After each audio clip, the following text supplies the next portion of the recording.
प्रतिदिन प्रातःकाल सायंकाल शुद्ध पवित्र होकर परमात्मा का ध्यान करना संध्योपासन कहलाता है।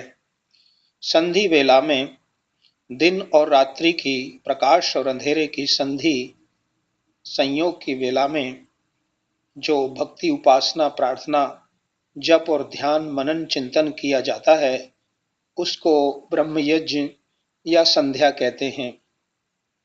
भली भांति ध्यान किया जाए परमेश्वर का, जिससे वो संध्या है, ऐसा पंच महायज्ञ विधि में लिखा है। रात और दिन के संयोग समय दोनों संधि वेलाओं में मनुष्यों को परमेश्वर की स्तुति, प्रार्थना, उपासना अवश्य करनी चाहिए। जैसे समाधिस्थ होकर योगी लोग परमात्मा का ध्यान करते हैं, वैसे ही संध्या उपासना प्रत्येक मनुष्य किया करे। पहले बाहर की जल आदि से शरीर की शुद्धि करें। दूसरा, राग, द्वेष, असत्य आदि के त्याग से भीतर की शुद्धि करनी चाहिए। विचारों की, मन की पवित्रता, आंतरिक पवित्रता, मन, वचन, अंतःकरण। तब कुशा और हाथ से जल के द्वारा शरीर का मार्जन करें, अंगों का मार्जन करें, पवित्रीकरण करें।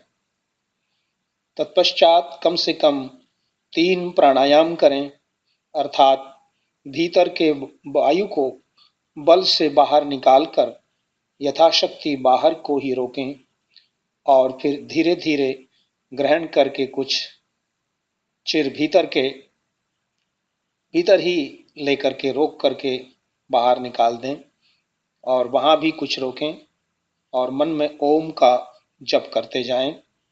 इससे आत्मा, मन की स्थिति संपादित होती है, एकाग्रता आती है, शरीर का बैलेंस बनता है, टेम्परेचर ठीक होता है और मन और आत्मा से संयुक्त होकर शरीर प्रार्थना के अनुकूल बनता है।